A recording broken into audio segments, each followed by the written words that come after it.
बिस्मिल्लाहिर्रहमानिर्रहीम। शुरू करता हूँ अल्लाह के नाम से जो बहुत मेहरबान निहायत रहम वाला है। सवाल ये है कि हम 14 अगस्त को क्यों मनाते हैं? हमें आज़ाद होने पर खुशी है।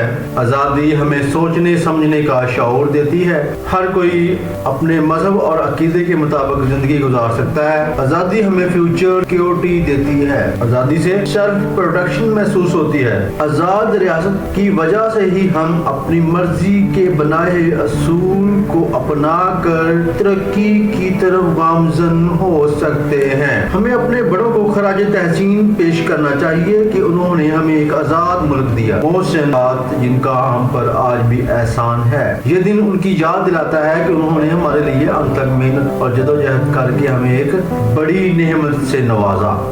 अल्लाह की मदद से आजाद रियासत अपने लोगों की जान और माल की हिफाजत करती है। सबसे बड़ी नेमत है। मगलूब कौमें कभी भी तरक्की नहीं कर सकती। जैसा कि शायर ने क्या खूब कहा है, गुलामी में नाकाम आती हैं शमशीरें न तदबीरें, जो हो ज़ौक़े यकीन पैदा तो कट जाती हैं जंजीरें। गुलाम कौमें कभी भी दूसरी कौमों से आगे नहीं बढ़ सकती, हमेशा गुलाम ही रहती हैं। तारीख गवाह है कि हमेशा जब भी तरक्की की मंजिलों को किसी ने अरूज की तरफ गामज़न करने की कोशिश की है तो उसमें उसकी आज़ादी वजह है। आज़ादी वजह है। आज़ादी वजह है। मेरे अजीज हमवतनों, आज़ादी एक नेमत तो है, लेकिन 14 अगस्त 1947 का दिन हमें इस बात याद दहानी करता है कि हम पर बहुत से लोगों का एहसान है, बहुत सी जानों का एहसान है, बहुत सी कैसे उस कर्ज को चुका सकते हैं। इसलिए पाकिस्तान बना था कि हम लोगों की, अपने साथियों की हक तलफियां करें। इसलिए पाकिस्तान बना था कि यहाँ कानून की हुक्मरानी ना हो। क्या इसलिए पाकिस्तान बना था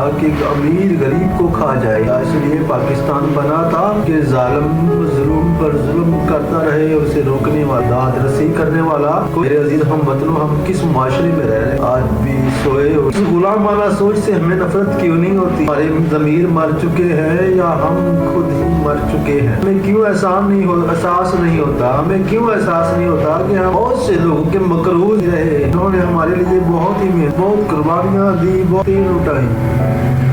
हमारी माँ ने, बहनों ने, बेटियों ने, खार बच्चों ने अपनी जिंदगी हम लोग की आज़ादी की दी हुई आज़ादी का एहसान फरामोशी है। मेरे हमवतन, मेरे दोस्तों, ये एहसान फरामोशी है। हमें आज़ाद मुल्क में अपने मजहब के साथ ही आज़ादी से इबादत करने की जब आज़ादी नहीं है तो इस आज़ादी का क्या फायदा? इस आज़ाद वतन में जब गैर मुसलमानों को उनके मजहब के मुताबिक आज़ादी से बात करने का हक नहीं तो क्या फायदा? इस आज़ादी बहुत बड़ी नेमत है मेरे दोस्तों। उन लोगों से, वो फलस्तीन के मुसलमानों से पूछो, वो बर्मा के मुसलमानों से, ऐसे तरसते हैं वो उस पल को जब वो आज़ाद होगी। कुर्बानियों का अभी तक कोई हिसाब नहीं है। खुदारा सोचने का टाइम है। हमें अपनी आज़ादी को कायम रखने को आज़ाद महसूस करने चाहूँगा। पाकिस्तान जिंदाबाद, कायदे आज़म पाइंदाबाद।